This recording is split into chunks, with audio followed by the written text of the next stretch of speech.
rolling around. La la la la. La la la la.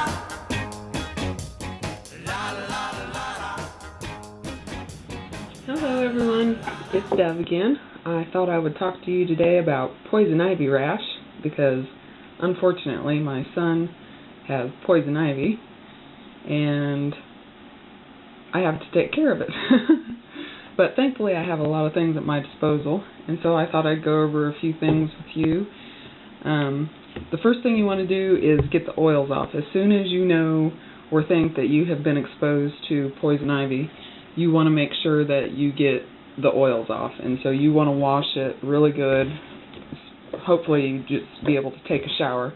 If not, if you're out like camping or whatever, hopefully you've taken some dish soap with you, and so just use what you have. But this is an eco-friendly dish soap, and actually for poison ivy something like Dawn might be better because it really cuts the grease, and this is, you know, a lot more gentle on the environment, so it may not be as effective, but it will still be better than nothing.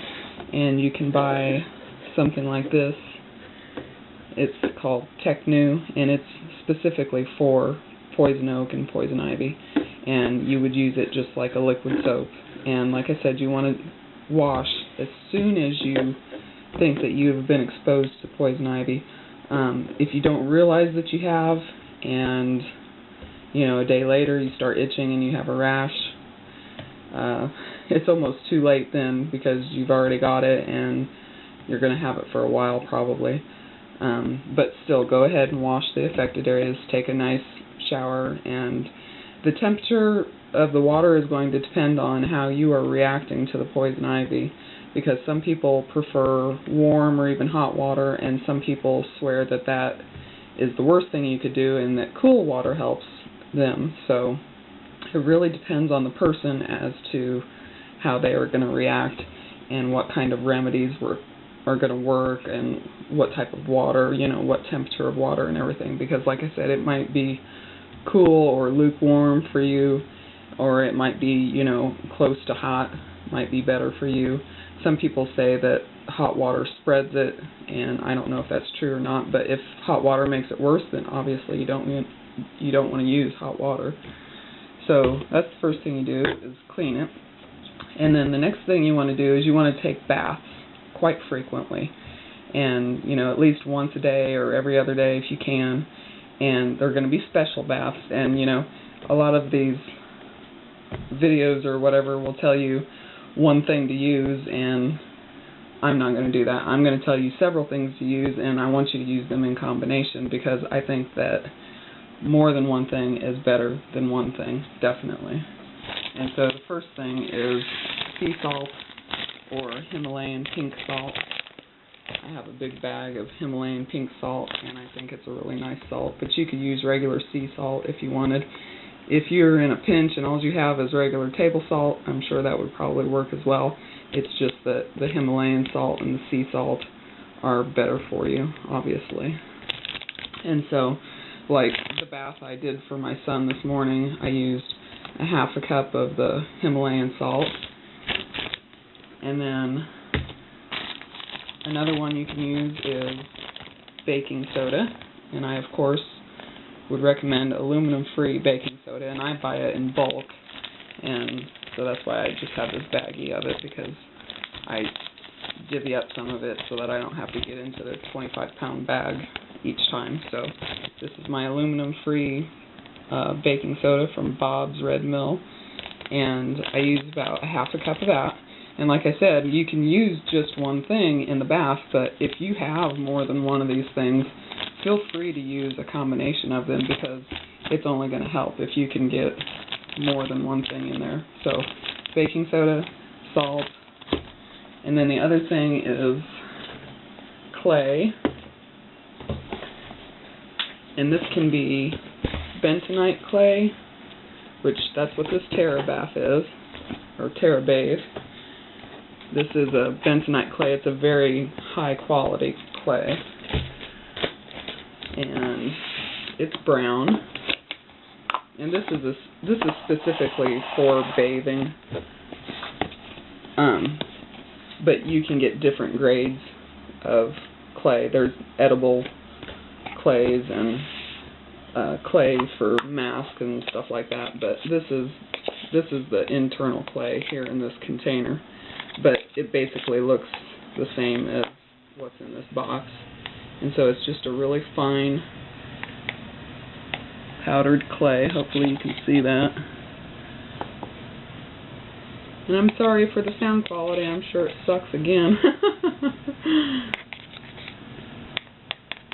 And so I use probably about a quarter to half a cup of the TerraBath, which is this, and it comes in a bigger bag, so it's less expensive than buying the small containers. But you could also use kaolin clay, and this is just a white clay. I'm not sure if you'll be able to see that or not.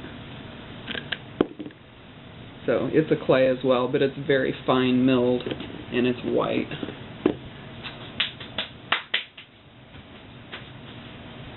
Okay, and so yeah, about a quarter to half a cup of that, and what that's going to do is it's going to pull out the toxins and dry out the rash, because you know most of the rashes are like oozing and pussy and stuff like that, and you want to dry that up.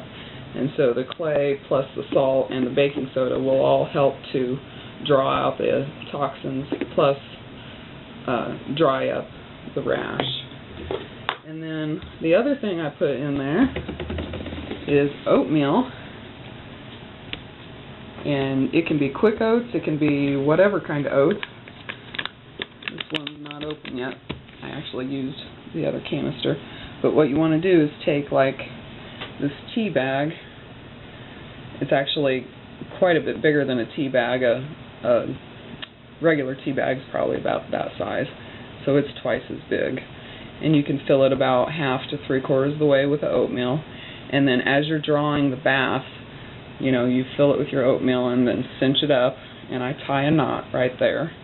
And then just hang it on the little lever in your bathtub, so that when the water is running, it's running over top of this, okay? And then what you want to do when the bath is about half full is you want to grab this bag of oatmeal and just start squishing it, and you'll see all this milky stuff. It's the milk of the oats, and you'll see it start to discolor the water. And so just keep squishing it around, and it'll turn all mushy and yucky and whatever, but just keep doing that and get the oat milk out of the oats, and then just swirl it around in your bath, and then add your clay and the baking soda and the salt, and just swirl it around really well and soak in the bathtub as long as you can. And then you can, if you want, take this after it's softened and everything and just rub it on the areas where you have the poison ivy, you know, like a little washcloth almost, and that should help soothe it, okay? And so when you get out of the bath, you want to blot dry. You don't want to rub your skin because that might hurt. So you want to blot dry as well as you can, and make sure you wash all of your clothes and your towels and everything in really hot soapy water. You might want to add some borax to the wash cycle and some vinegar to the rinse cycle. And then when you get out, you want to apply something topically. Now, aloe vera gel, is really good and it's very soothing, and I recommend a pure aloe vera gel. You don't want anything with a bunch of preservatives. You don't want green aloe or anything like that. That's not real aloe, and you don't need dye or anything like that. So I do recommend finding a really high quality one and just slather that on, you know. You can use your hands to slather it on, or cotton balls, or whatever. And then I have organic cotton balls, of course, and you can take those and use apple cider vinegar, or even just straight, like, white vinegar, but I would recommend using the Heinz because it's made from grains rather than some of these other ones that are actually made from petroleum. So, but I like apple cider vinegar, the organic that has the mother in it. And so you can dab that on several times a day as needed. Same with the aloe vera gel. This is stored in the refrigerator, by the way. you know, I don't really like pharmaceutical and over-the-counter stuff too much, but calamine lotion actually does really work. So, and it's cheap and it's widely available. So if this is all you can get, then by all means buy some calamine lotion and keep it in your medicine cabinet and dab it on with cotton balls. And you want to use fresh cotton balls each time. Obviously you want to throw those away when you're done.